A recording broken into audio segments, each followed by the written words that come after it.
everyone. Welcome. Welcome. Abigail and I are here and we're just letting people in. Where is everyone connecting from? Like while we're Oh, waiting, because it usually, pardon? I was in Morocco. Oh, really? Oh my Yep. gosh. Nice. Wow. We have Lying in Chicago and bed in Morocco and having a peaceful time, learning and learning and learning.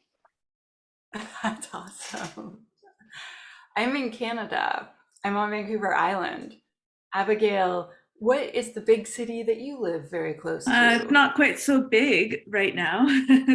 It's Ottawa, so not that big. Ottawa, Ontario, Canada, a traditional unceded, unsurrendered territory of the Anishinaabe, Algonquin Anishinaabe people, currently called Ottawa. It is a lot bigger than Victoria, which is the closest big city to me. I think it's 200% or 300% larger than where I Yeah, live. So we don't have a lot of really big cities in Canada. we just have Toronto and Vancouver. They're serious about being cities. Yeah, Montreal too. Yeah. Um, I give you a little okay. view outside and you can see it. Should be Okay. working. Oh, that looks that very nice parking lot. Very good. Awesome. Yeah. Okay. Not many there. I've seen Alex, but I don't see him. Pardon? No, I see an Alex W, but I don't see a picture. Yeah, it'll come. It'll come. Okay, I think we're going to start. So I'm going to ask you, we're just going to have Abigail present and speak. So if everyone else could mute and turn off their cameras so we're not distracting while she's concentrating. Okay, Abigail, and I see there's some people, some chat. Okay, there. Oh, someone from Glasgow as well. This is nice. Nice and international.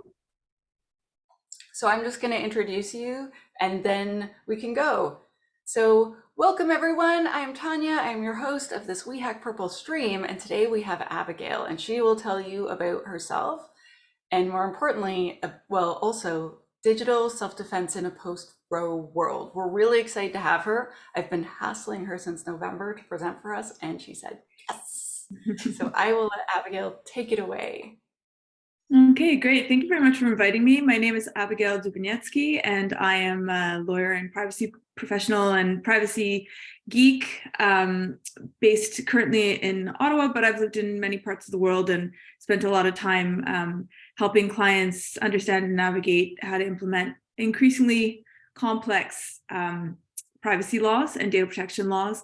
And, obviously I'm particularly enthusiastic and interested in, privacy by design, privacy engineering, data sovereignty, data justice. Like there are a lot of things that I'm very interested in. I think that'll show through in this presentation.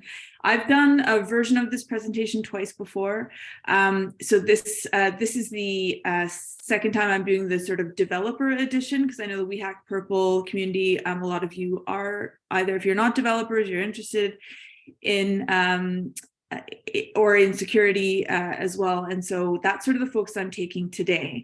So the presentation really, I'm hoping at the end of this that you'll have a good understanding of, as a starting point, one thing I'd like you to take away from this is a better understanding of what the relationship is between what happened with the overturning of Roe v. Wade in the US and the impact on abortion rights and how that relates to privacy, but underpinning that, how fundamental privacy is as a foundational right on which all of our other rights rest. And so it's particularly important to understand it in the work that you do. And then I'll be talking about how digital privacy and bodily privacy really collided in this decision, and we're seeing it in the digital world. And so then the balance of my talk after that will be about how there are challenges that we face in terms of protecting ourselves online that can affect us offline into the most intimate parts of our bodies and our lives. And then from there, what you as a developer, can do to be a part of the solution rather than a part of the problem. As a starting point, I'll give you a quick overview of what I'm talking about today. So I am going to explain a bit about the fallout from Roe. I do want to level set as well when I talk about, well, what is privacy? And for me, this talk is not just about abortion rights, it's about reproductive justice more broadly as it relates to privacy and as an example of privacy. And then I'll talk about digital privacy risks post-Roe and how they impact us outside of the digital world as well, and then what role developers and their clients play. In a previous version of this presentation, the very first one I did for OWASP Ottawa, which is available on their YouTube channel, it was more focused on what you can do, and I attacked on a little bit about what developers can think about. So if you want to know about some of the tools that you can use to better protect yourself online, I would refer you to that one, and maybe after the event we can share that link. But I'll start here. Okay, so when the leaked opinion came out, showing that Roe versus Wade was going to be overturned, already it caused quite a stir. But that nightmare became a reality in July when the official decision came out, and that's where we really saw bodily privacy and data privacy collide, because you heard all these people saying, oh, delete your fertility apps, and watch what you're saying in Facebook chats, and think about what you're saying, what you're searching for, and all of these things. So immediately it was as if people had realized, even though so much of the conversation around abortion rights is around choice or pro-life or being pro-choice, that people inherently recognized it as a privacy issue. And following COVID as well, we've already have this heightened sensibility of how much of our online lives are seen or repurposed by others, how much of our data is used. And so we saw a lot of that happening. Midas Touch had put out a video showing a young girl traveling with her mother across state lines, being intercepted by police and asked a number of invasive questions. I invite you to, when the presentation's circulated, you can click on the link and see the video. It's quite powerful, showing how these sort of this perpetual surveillance that you're now subjected to, or that already existed, but that is brought into high relief as abortion bans take root and become ever more pervasive and restrictive. Now, I want to just pause for a second, because there are any number of positions you can take on this issue, and there are plenty of people who may not feel comfortable with the notion of abortion, or whether they think it's okay, or whether they would ever be okay with it in their lives. And I want to just really help you understand in a little bit of this portion that abortion care is health care that a lot of us probably don't even realize we've relied on in other parts of our lives. It's not just about some teenager who, threw caution to the wind and didn't use protection, and we have an unplanned pregnancy and now they're just choosing to terminate, although that, I would argue, is still their choice and still their right. But what it really does span a whole range of health issues, and it's very complex. And no matter how you slice it, one thing you cannot deny, and even the Supreme Court in the US could not deny, is that it does infringe on the privacy of an individual.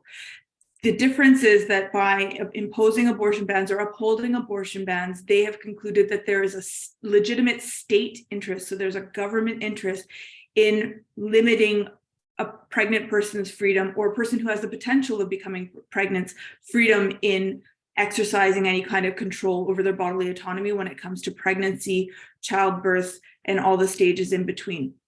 So you don't have to agree with abortion. You could even consider yourself pro-life, but you do have to acknowledge, as even the most conservative justices on the Supreme Court of Justice acknowledge, that this is an infringement on people's privacy.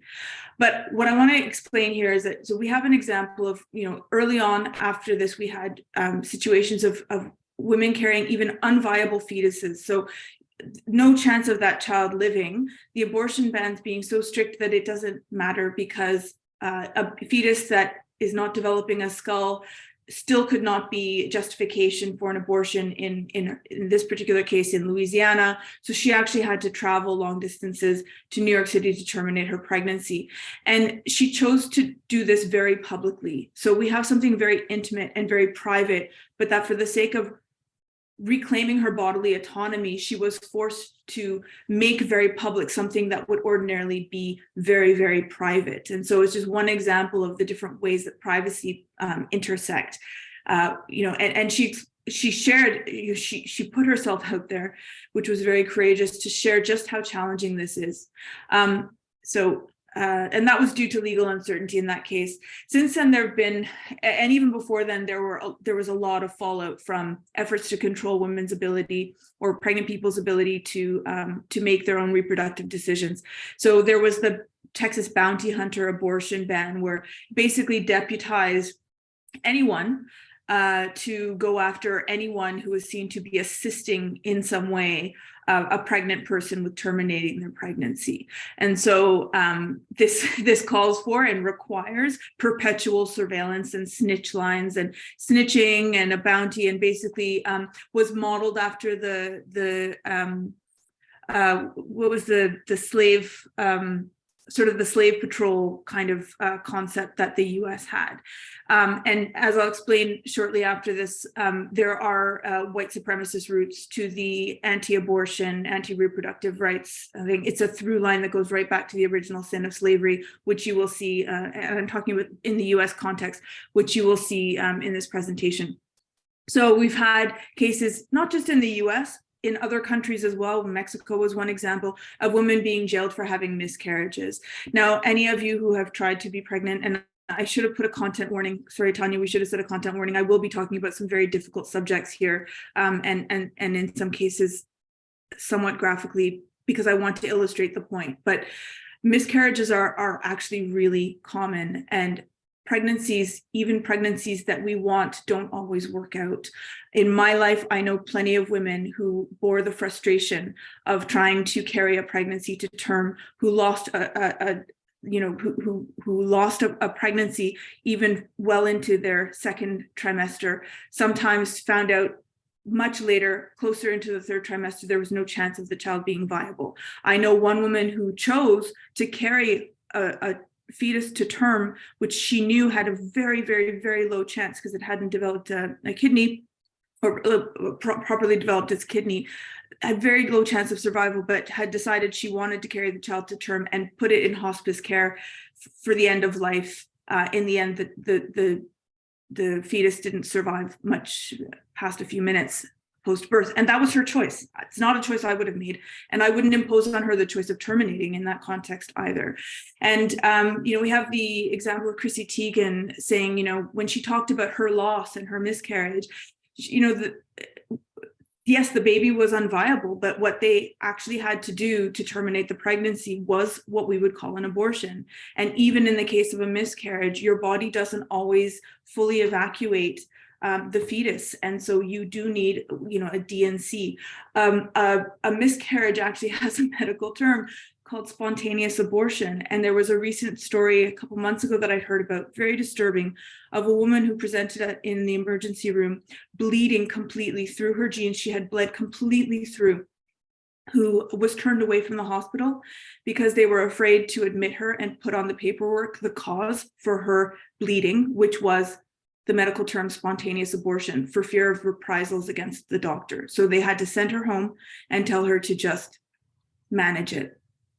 And she nearly died because she was bleeding out. And so this is what happens when you take something even if you don't take it to its extreme. I will give you examples as well of when we try to draw lines around it and say, well, it's only okay in certain cases, but not in other cases.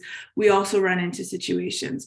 So for example, if we say, well, okay, we'll make exceptions in the case of rape, or if the woman's life is at risk. Well, that's what happened in the case of the woman's life being at risk. We had the challenge of a woman in Ireland who, again, she and her husband were looking forward to greeting their child. They had plans to start a family, and something went horribly wrong. I don't know if it was preeclampsia or what it was, but it was something that is actually quite common. The pregnancy certainly wasn't viable, but because it was a fine line, and the doctors in Ireland at the time were afraid that it would not qualify for that exemption because they couldn't say with certainty if it at what point her life was at risk, they had to withhold care and she died. And of course, the fetus didn't live either. So the husband was left not only without a child, but without a wife. So it actually took 2 lives rather than saving one, when the perfectly legitimate healthcare intervention would have been an abortion, which would have been to terminate the fetus, at that stage, and save the mother. So it's just yet another example. Now we give the example as well of rape. Rape in and of itself is a violation. We've heard stories of 10-year-olds who are pregnant from rape, and the challenge they have when people don't believe them that something has happened. Not everyone has the opportunity to go or is comfortable to go to the police and file a charge and go through a second violation of having their fingernails scraped and the most intimate parts of their bodies scraped for evidence, which is going to sit in a rape kit and never get tested, or if it gets tested, be used to see if you were a culprit in a bank robbery, which actually happened in the US recently. Often what happens, and there was a whole blowout in the UK, so some of our listeners from the UK might be familiar with this, is what's called the digital strip search. So when you go in to claim you've been raped, well, they want to capture what they can from your phone and get other sorts of evidence to see if there is anything that could be used against you by the defense or whatever else. And it's basically, it's your entire, like, think about your device, right? It's your entire digital life, your social media posts, all of these things. And in criminal law, the accused has a right to know all of the evidence that you have considered. So there are very, very broad disclosure rules. So in addition to having been violated by this person in your most intimate bodily way and having your bodily integrity completely violated, then having to go through the second violation in a cold clinical place on a cold hard table with people poking and prodding at you and scraping at things and not being able to shower because you need to preserve evidence that someone may or may not use. They also go in and get as much as they can from your digital life, which they then have to disclose to the accused, but then at some point decide, based on whatever reason, they're not going to pursue it anyway, and they drop the prosecution. So if you're trying to say rape is an example of a case where we would exempt it, well, where's your evidence that you were raped? And we all know how hard it is to prove rape, even if you do manage to get the Crown to actually take your case forward. So that's again, to even invoke that right, to even take a benefit from any kind of exception along those lines, is really hard. In the 10-year-old's situation, it was only after the assailant finally, who happened, I think, to be a family friend or somebody, someone known to her, not some stranger hiding in a bush, which it rarely is, admitted to raping her twice. And she had to be snuck across state lines, and the doctor who provided the care of giving her the abortion that she needed for her health, for her sanity, to not be subjected to yet another trauma, is facing criminal charges now. So this is the kind of thing that those carve-outs don't work. Those carve-outs aren't helpful. And I will argue, and you'll see I'm not alone in this, that they are none of the state's business. So, but what it does do, and I encourage you, there was a great LinkedIn talk that Jeff Jokic did last year, which I thought was really good, talking about how surveillance plays an important role in enforcing abortion bans. And so we end up basically relinquishing not only our most intimate bodily privacy, but our digital privacy as well, and severing relationships of trust with people who we should be able to confide in, like our parents, like our moms, right? Like in that video that I showed. So I hope you can tell from the examples that I gave you that it's not really about protecting life. It really is about control, just like anything that we do by, whether it's forced sterilization, which we have had a practice of here in Canada against Indigenous women. We have had forced child separation. All of these things are ways of exerting control and putting forward other projects other than protecting life. So abortion bans, what we've seen historically leading up to Roe, what we've seen with all of the barriers that have come in the way in the US, as well as in Canada, barriers to abortion access, that they actually jeopardize people's lives. So beyond the indignity of it, beyond the fact that we have anthropomorphized a fetus while dehumanizing the human person that is carrying that fetus. They actually also don't necessarily promote life in any way. Pregnant people, in particular pregnant women, and I say pregnant people because transgender people can get pregnant and face a lot of barriers to care. But they're at increased risk of domestic abuse. They face higher maternal and infant mortality. There is preterm birth or low birth weight. There is neglect, abuse, and poverty, the financial costs, because if the state cared about life, you'd think they'd care about actually funding it and supporting it, but they don't. In fact, the 14 most restrictive states in the US invest the least in women and children's health. Actually, a statistic I heard yesterday was that in the US, it's the 9th biggest cause of death is birth, women giving birth. That's the 9th largest cause of death amongst women. This disproportionately impacts Black and marginalized people. It has white supremacist origins. And so I've got 2 links to 2 articles. One relates to, Black women historically have played an important role in midwifery and were actually did perform abortions and midwifery services. But when in the U.S., alongside other women, but when the medical establishment was trying to become more professionalized, they saw them as a threat, and so they started spreading rumors about how it's unclean, what they're doing is unsafe, and so on and so forth, and imposing bans on midwifery. And this coincided also with bans on abortion, which actually didn't exist all the way back at the US or the time the US was founded, actually. So abortions were practiced and were considered to be medical care. After Roe, there actually was kind of not a huge reaction, for example, by white Catholics and white fundamentalist Christians in the US. They were kind of apolitical and didn't see themselves as in need of getting politically involved. However, there was a recognition, particularly amongst people who were opposed to segregation, desegregation of schools, that if they wanted to get more power politically, they needed to engage this untapped resource of political strength. The white Christian community, the Catholic community as well, the white Catholic community, they needed them on side to have their separate but equal schools that didn't have to integrate, and so on and so forth. And so they actually chose to jump on the anti-abortion sort of pro-life bandwagon and use that to mobilize people, because it was more palatable than saying we don't want to integrate our schools.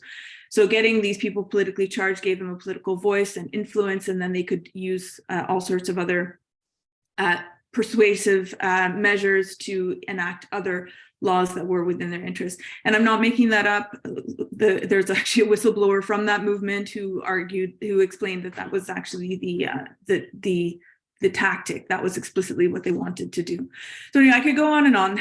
There's a lot there, but what we have to understand is that when we talk about people's choice, or when we talk about the ability to determine what happens with your body when you are housing another being and building and developing another being, is that abortion bans and abortion restrictions, and even the ones that look like they're saying, well, we're making little exceptions for certain cases, are really about freedom and undermining people's freedom.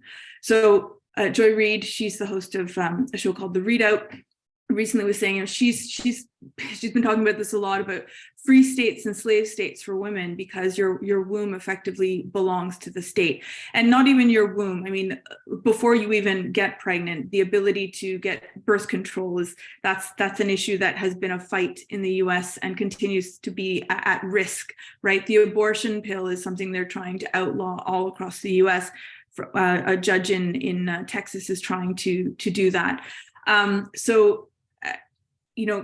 This notion that we're all free and equal is undermined by any effort to take one particular use case for one significant portion of the population and say everybody else gets to do whatever they want with their body. Even a corpse has more rights at death.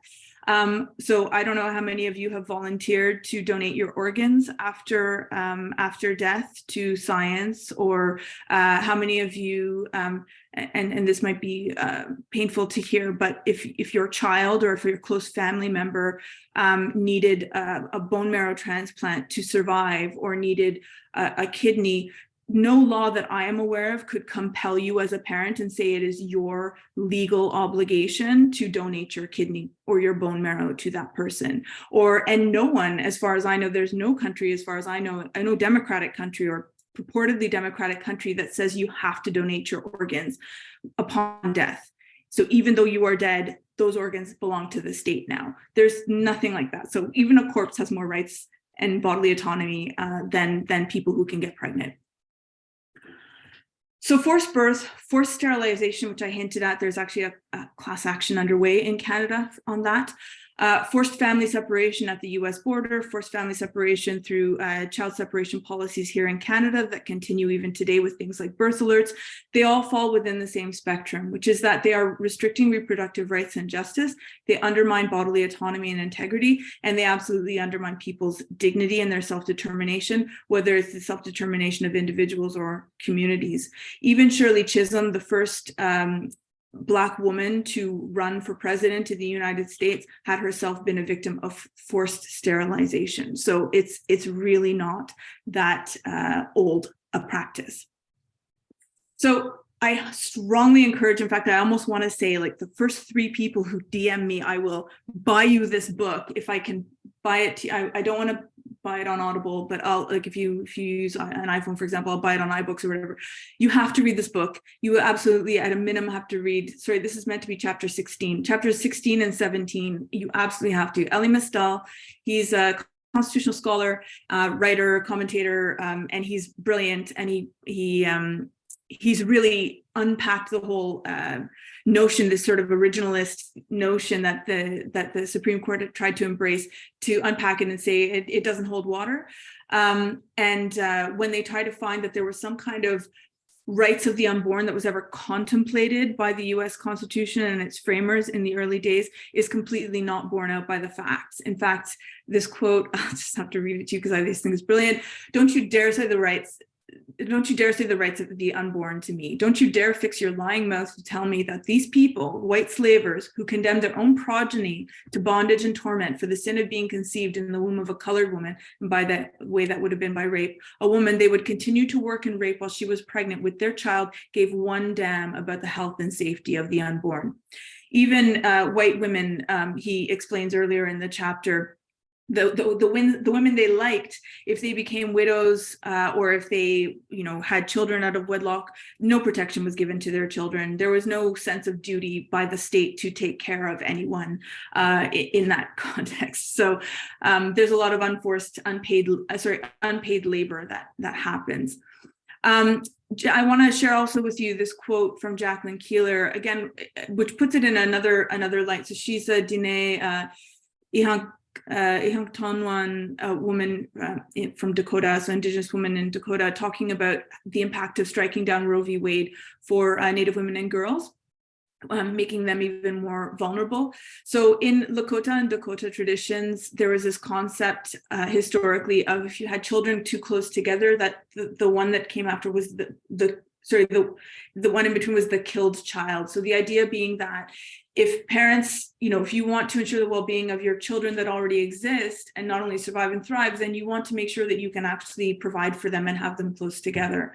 So she was reacting to, some conservative responses, even from within her own nation, saying, we have to, basically blaming the women, if they were not to also oppose some abortion rights. And so she was saying, why are we willing to create a generation of killed women, even of killed children, as many of these young women are little more than children themselves? I'm a mother, I'm raising 2 children. The effort and daily investment in each child is great, even after only 6 years of motherhood. And this is the important piece that I think we have to keep in mind when we talk about the right to life and whose life we're protecting. I value my children, and as such, I value their potential. I would never demand my daughter as a teenager bear a child of rape or incest. It would be devaluing her. It would be killing her, because I'm forcing into life another life before the present is able to bear it. This is something that our ancestors, this got cut off, knew perhaps better than we did.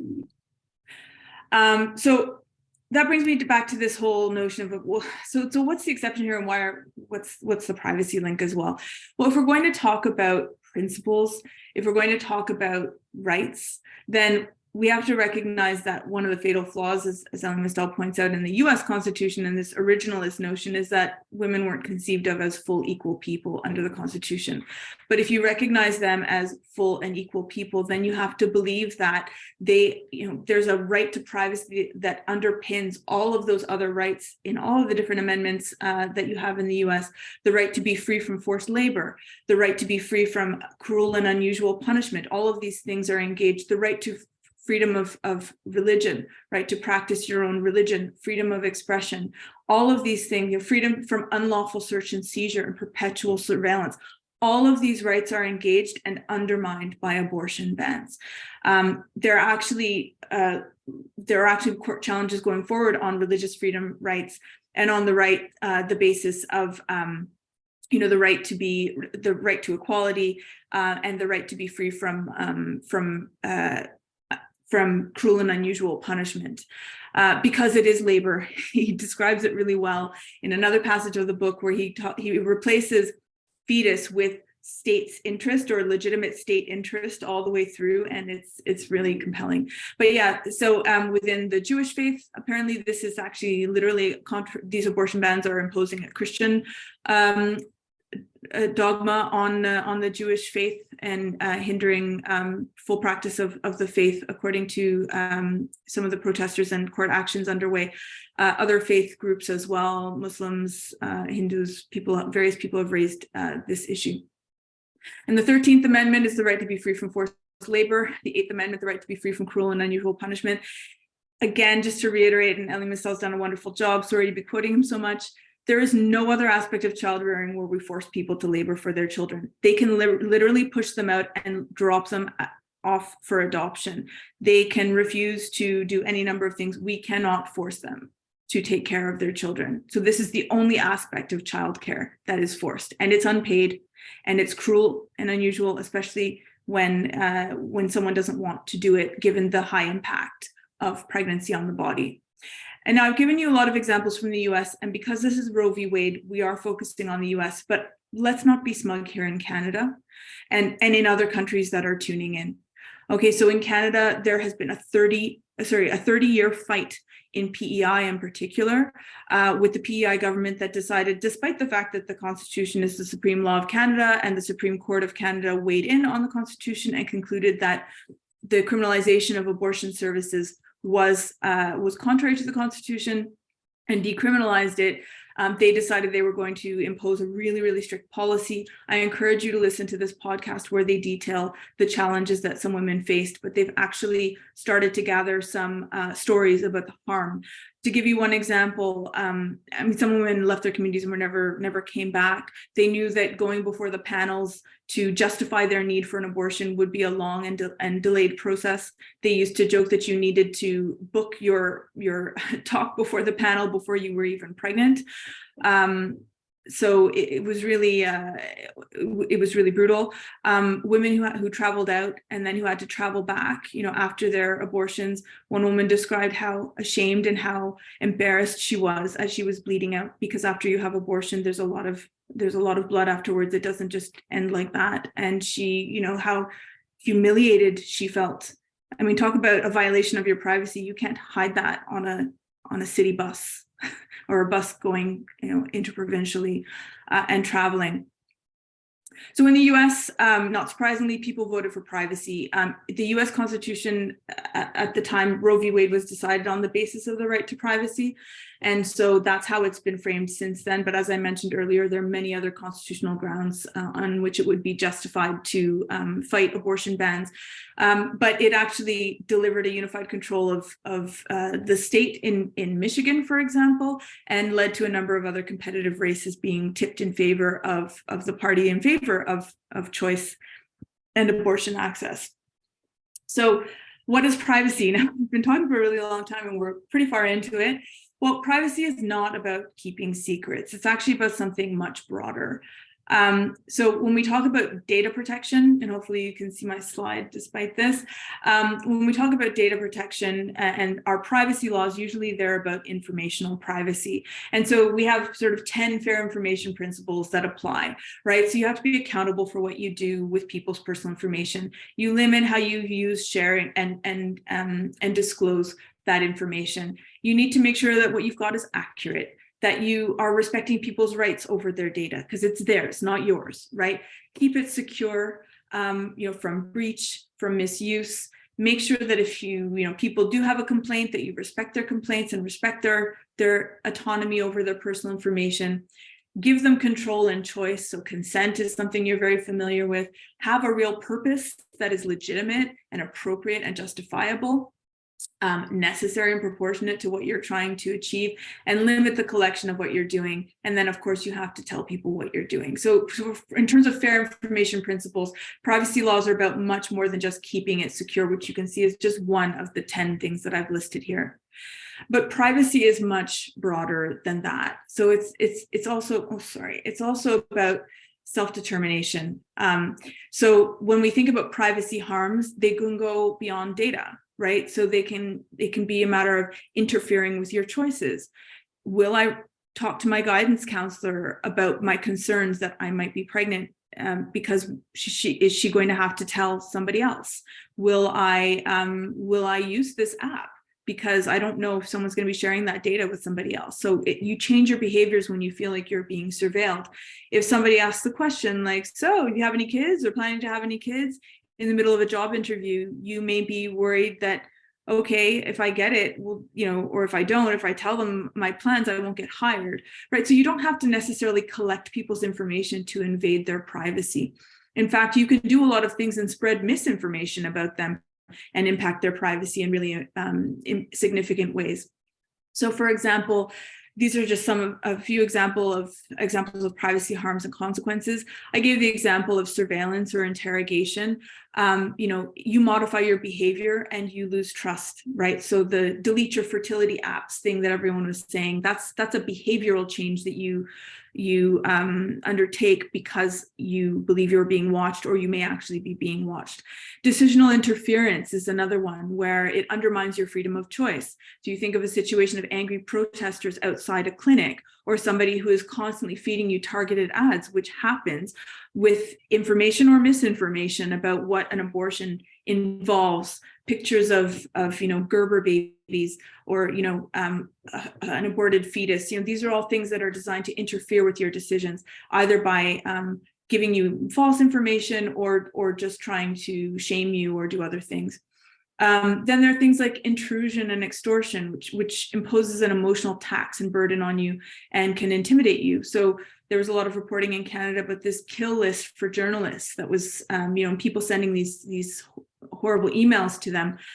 This kind of stuff happens to abortion care providers of, having their clinics firebombed, which happened even in Canada, by the way. We've had cases of this, or of people sending, angry, threatening emails or threatening to dox them, which is another example. If we go into the very last column here of exposure or distortion. So doxing someone by giving their address so that someone else can unleash their violence on them, or birth alerts, which is, birth alerts are practice where if you suspected that somebody who was pregnant, who presented in the hospital, might be a risk of some kind, and there was no threshold really for it, this is commonly practiced in the US, you would put a birth alert out for them so that social workers could appear and be present, basically to take the child away as soon as the child was born. And this was disproportionately applied to Indigenous women, not exclusively, but disproportionately, and finally acknowledged as unconstitutional and supposedly stopped, although some people will say it still happens in the parking lot instead of in the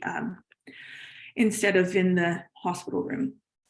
So when we talk about privacy, we're talking about self-determination, and we're talking about informational privacy, we're talking about informational self-determination, but it's really also about the fundamental rights that rely on privacy.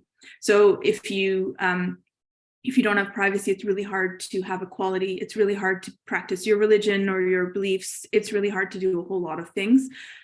So it's hard to invoke your rights in general. I see we have a lot of comments in the chat. I don't know if there are questions. I'm reluctant to open it up on mine. Tanya? There's no questions. We're just No, commenting okay. like, oh my gosh, Okay. that's awful. That's ridiculous. What does PAEI stand for, etc.? Oh, okay. Which Prince is Edward Island is a province in Canada. Sorry, Prince Edward. I forgot we have a lot of international listeners. Prince Edward Island is a province in Canada. They had imposed an anti-abortion policy after the Supreme Court of Canada rendered a decision decriminalizing abortion. So we took abortion out of the criminal code, and it has been sitting in the world of healthcare. And we want it to stay there. We don't want to be putting parameters around it. In practice, we do have an issue of abortion access. So especially in more rural and remote areas, in some places where, any pregnant person living on reserve, often, especially if they're remote, they have to go through Health Canada, which is the federal agency, and they notoriously take far more information than is required for any kind of health evacuation or move to one of the southern cities. So there's a whole penumbra of issues I can't get into, but I just want to give you some examples of online harms here. I don't have a lot of time to talk about them because I do want to get to some of the other points, but we've seen things like death threats, families terrorized by Facebook groups, basically blaming the victim for their own death. We've had a whole host of things that happen online, and so privacy is much more than just spilling secrets, and it's more than taking my data. It's about really interfering with the most basic dignity of a person. So how does Roe impact digital privacy? I gave you some examples with the apps and so on and so forth, but what happens on the picket line can happen online as well, right? So we had with the Texas abortion ban, this is back in 2021, people are already asking the question around, is big tech going to be served with subpoenas, to show what people's searches were saying or who they were communicating with? Are they going to have to give up chats and do all of these other things? Privacy advocates were worried about Google searches being used to prosecute abortion seekers based on search terms that they put in. If you had a miscarriage, but you had searched for something that could be used to conclude, no, it was deliberate. It wasn't something that just happened. From a law enforcement perspective, normally law enforcement is required to have a warrant and reasonable grounds to search, right?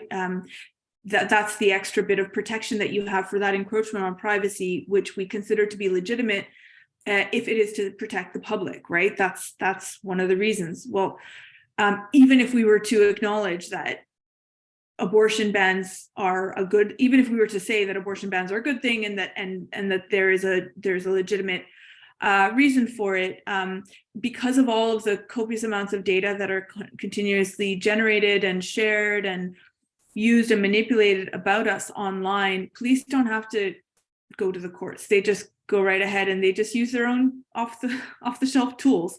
So privacy researcher, there's a wonderful adversarial privacy engineer who's done some fantastic work in this area, who has been looking at other tools like things like SafeGraph and Placer.ai that actually anyone with a credit card could buy all kinds of granular data about abortion clinics and who was near them. There's a lot of location-based marketing that can be repurposed to target invasive ads or messages to people near clinics, or to find out that they are near clinics and to then do any number of things with respect to them. So everyone kind of becomes a sheriff. Everyone has access to everything about you. It also means the people in your circle, the people around you, have no privacy either.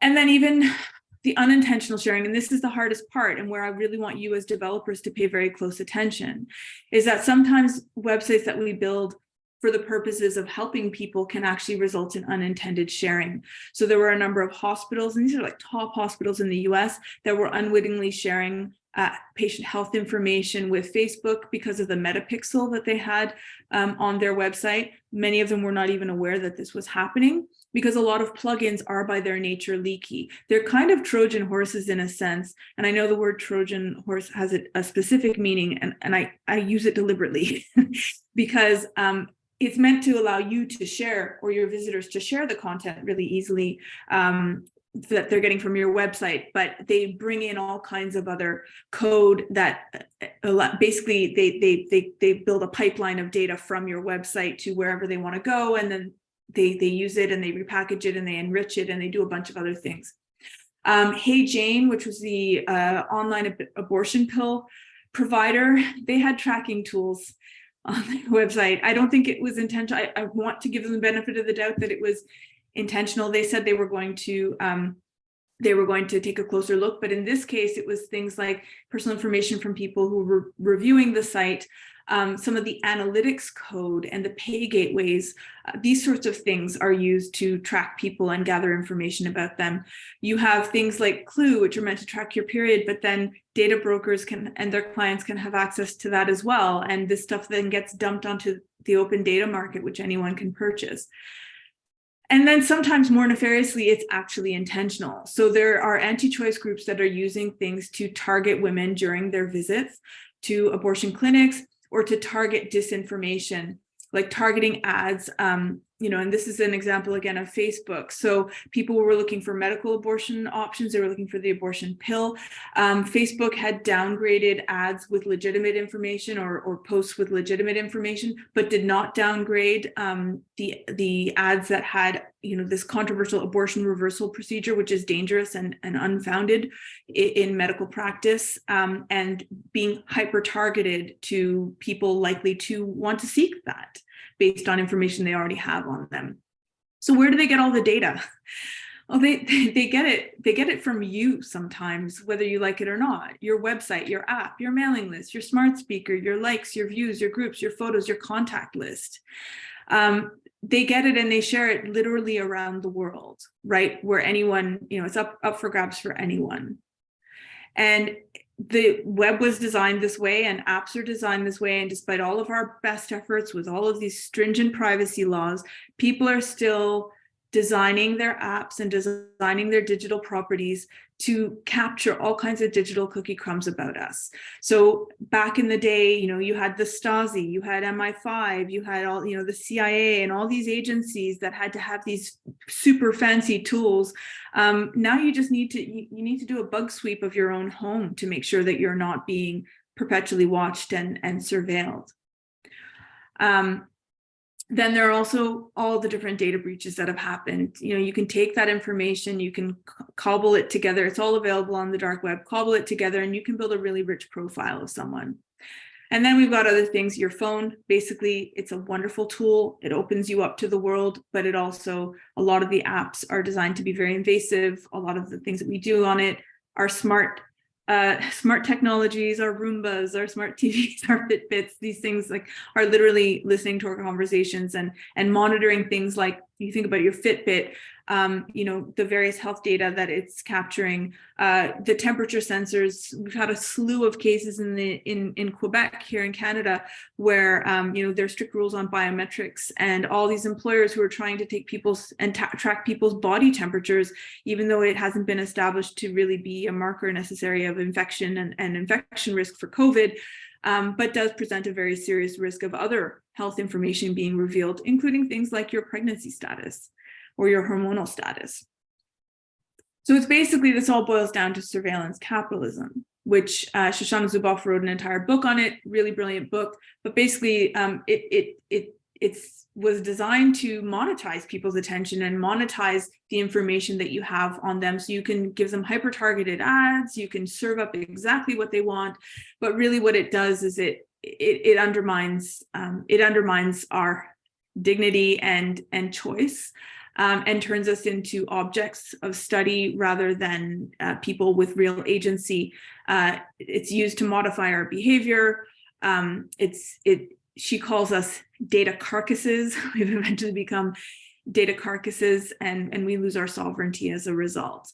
And then this has, not surprisingly, been exploited by bad actors. So we saw Cambridge Analytica. We've seen, a lot of voter suppression activity. We've seen the use of these tools as they were designed to hyper target disinformation. And there's an entire organization that's been called the Disinformation Index, which is studying ad tech and its use in disinformation.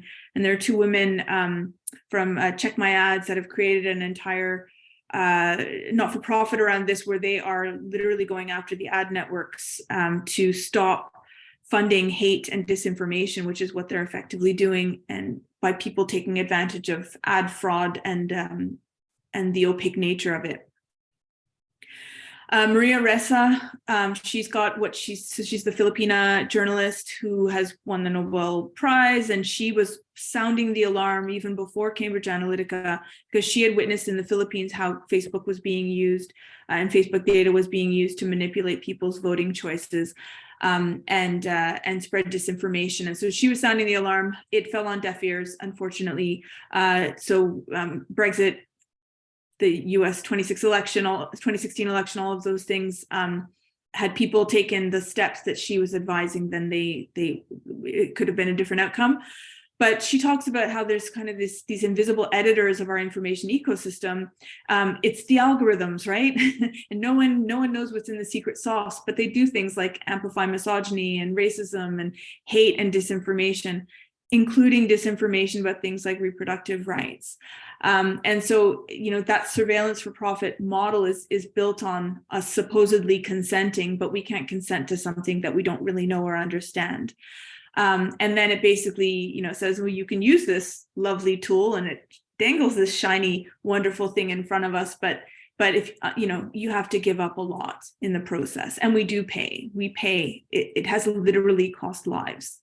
It has, the disinformation around COVID, around the US election in 2020 that led to January 6th, that literally, the insurrection, and literally took people's lives. People are literally dying from disinformation that is allowed to thrive and is fueled largely on this surveillance-driven ad tech economy. So what role do organizations and developers play? Well, one thing you can do is you can stop feeding the beast. I know that sounds easy. That sounds hard, actually, especially because your clients want to keep feeding the beast, because they have bought into this notion, which has been debunked so many times. The evidence just isn't there, that the more they know about individual and the more data points they have, the more they can hyper target and then convert them to a sale. There is a breaking off point where at some point either people find it too creepy, or where you're narrowing the field so much that you're so hyper targeting people that you're actually not casting your net wide enough. Meanwhile, there's a lot of ad fraud that's been revealed by people like Dr. Augustin Fu and Zach Edwards, and especially Check My Ads, the Check My Ads co-founders as well. So you vote with your clicks and your ad spend. So you need to ask yourself, when you're thinking about integrating a product, an off-the-shelf product, into your tech stack, what do I need this product and service for? Like, what am I really actually trying to achieve? And then how does it actually help me achieve that goal? So if you want to understand what's happening on your website, what type of people are visiting it, do you really need to know, do you need their ad ID so that it can be linked back to them, or do you just need aggregate information? Ask yourself what data it will capture. So is there any bloat that I don't need? Are there, what are the plugins they're asking me for?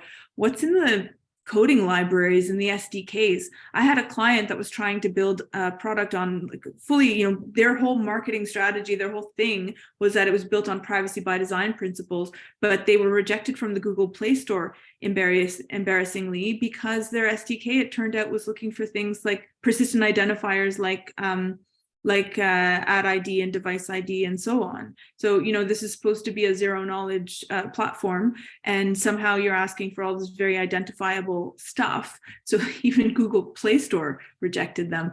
So you want to choose privacy preserving developer frameworks. There are, in GitHubs, there are many different privacy patterns and coding libraries that you can use as well. Then you also have to ask yourself, why and how is it going to be used? So you have to think about the full life cycle, right? So what's the data supply chain and the vendor ecosystem? Who's actually involved and whose interests are being served? And then are you actually doing what you say you do? And are they actually doing what they say they do? So the frustrating thing for developers is you've got pressure to code, you've got pressure to just ship it out. And so you do what individuals do, right? You don't read all the terms and conditions. You just go ahead and you're like, okay, accept. And then you just get to work. But by accepting what you've accepted, if you actually read the terms of any of these development frameworks, like let's say an app development framework, they're putting all of the onus on you to get it right, but they're not giving you any of control to get it right, like to get privacy and data protection right. So you're bearing all of the risk. You are accepting all kinds of restrictive, or overly permissive permissions that are hard for you to turn off, that are going to put your users at risk, and you don't even want the data, and you're not actually getting it anyway. You're basically just feeding it. You are the oil field that has the pipeline built into it, but you're not getting any of the oil. So you're literally just shipping it out to them in exchange for some code. So really ask yourself, can I trust, does the data supply chain make sense? And then a really big question you have to ask yourself is, if I do feel like I need personal information, or I need to be able to hyper target someone identifiable, is there a less privacy invasive alternative? Necessary and proportionate. It should always be necessary and proportionate. So if what you're trying to do is reward someone for their loyalty, and that's truly all you want to do, then the digital equivalent of a punch card where like your sixth one is free is all you need. You don't need to know about their preferences or their shoe size or who they're friends with or their social graph. Now, if you're being honest, then what you really want is their social graph, because you want not just them to be loyal, you want all their friends to be loyal. Well, if that's your objective and if that's necessary and proportionate and justifiable, then make that case and do it properly. But don't pretend that you're doing one thing when you're doing another thing, and certainly don't lie to people that that's what you're doing. And then minimize those risks, because just because we know a lot about people doesn't mean that they're necessarily going to want to buy stuff from us. Actually, a lot of people find it really creepy and find it to be a turnoff. So let's replace surveillance tech with some turnkey privacy-focused solutions. And the happy news is there are actually quite a lot of them out there. And so you do have alternatives. And when it comes to ad tech, the contextual advertising ad buys are a lot cheaper. And when it comes to making money off of visits to your site, well, publishers don't get a whole lot from targeted advertising anyway. So ask yourself if it's really worth it. Maybe think of other things like, affiliate advertising, or, other options, or contextual ads. So I've got a 3-step harm reduction plan for you. It is hard, I admit, especially if you're not the decision maker, but you're the developer who's just being told to do something. The good news is the law is on your side. And so if you do see something, you can say something and say, well, I think this might put us offside. Are you sure that this is okay? Please sign here that you assume the risk of this, so they don't put it all on the developer, which is completely unfair and always happens. So 1, take stock of what you're collecting or allowing to be collected versus what you need. 2, trim the fat. So cut out any unnecessary data collection or surveillance. That means also tightening control on your vendors, and give people back control. So as much as possible, integrate privacy first or privacy enhancing technologies into your tool, make it easier for the people on the receiving end or other businesses that use your product to be able to empower people. There are some wonderful resources out there that'll help you bake privacy in. The French Data Protection Authority has a lovely guide. It's actually now a set of sheets called the CNIL GDPR Developers Guide. Really, really helpful, and takes you through a number of different chapters. They even have they've got their own lab with a lot of really helpful stuff, and you can contribute also. So some really good things in there. Same with the Little Blue Book of Privacy by Design Strategies. So privacy by design, these are lovely principles, but they're not always the easiest thing to then translate and operationalize. So you can use things like the strategies in the Privacy Design Strategies book, which is available for free. Ethica, which is it's a company that has a privacy management platform, but they actually have developed an open source code specifically for taking privacy attributes and codifying them into the code so that it's actually hardwired in there. There's a privacy engineering framework. I love this one for software called Linden. They're also a lot of fun. They've created a gamified version of it. So I've even done this in hackathons, like in weekend-long hackathons with people. And it's amazing how many threats you can spot, because it's inspired by Stride, but it's the privacy version. So you can take that, you can identify threats and you can try and manage them. You won't necessarily get everything from just doing the game, but at a minimum, you'll get some of those red flags that you can find. And then there are a number of tools out there, for things like analytics. You've got things like Matomo, Simple Analytics. There are many others. There are sort of Web3 type solutions where people have their own personal data accounts, like Digime and DataSwift. There's also those of you, someone here I think was from from the Netherlands. I think Miko might be from the Netherlands, or maybe they're Swiss. I can't remember, but they have a digital wallet as well. There's a French one. And then you've got, for advertising, like Brave Ads, it's targeting on the edge. And so the algorithm is actually deployed to the person's browser, and it only uses the information from that person's browser. None of it is sent back home. So anything that's involving edge analytics is going to give more control to the individual and reduce the centralization of their data. Goodloop is really cool, actually, because what they do is they've got a 30-second video, and if people watch 15 minutes of it, then they can, 15 seconds, they can choose to donate to one of the charities that you have sort of partnered with through them. And what they found is actually people tend to watch the full 30-second video. So it's great in a lot of ways. It's real engagement that you can measure. And then if you have a My Goodloop account, you can just watch ads and contribute if you want. So watch ads for a cause. And then there are other things like, when you're writing, you've got newsletters, websites. There are some website platforms that are built with more privacy protections involved. My Data Global, which I didn't really talk about My Data, but we have something called My Data Operators. And so they have a whole list of people that are building, on this notion of privacy and human-centric tech, giving people back sovereignty and control over their own data and their data lives. So will you still be competitive? Yes, you will. There are so many studies, but this is just an example. People are increasingly caring about privacy and making choices. The privacy actives, they tend to also mesh with a pretty attractive demographic, which tends to be, younger. So these are people that if you gain their loyalty, you have them for a really long time. That's a lot more than just gathering some data that may or may not be accurate, or, giving all kinds of money to bots that are clicking and pretending they're engaging with your ad. So I know that was a lot. I managed to stick roughly within the time. We'll try and I'll have to clean this up a little bit, and then I'll share it with Tanya so she can make it available. I think the recording is going to be available on YouTube. These are ways you can get in touch with me. I am on Matomo. I am on Mastodon. That's down at the bottom there. I'm on Twitter, but that's more my political news junkie stuff. And I haven't been very active on LinkedIn lately, but I used to be, and eventually I will get back. I'm just trying to manage my time. So happy to speak on this topic again, or other topics.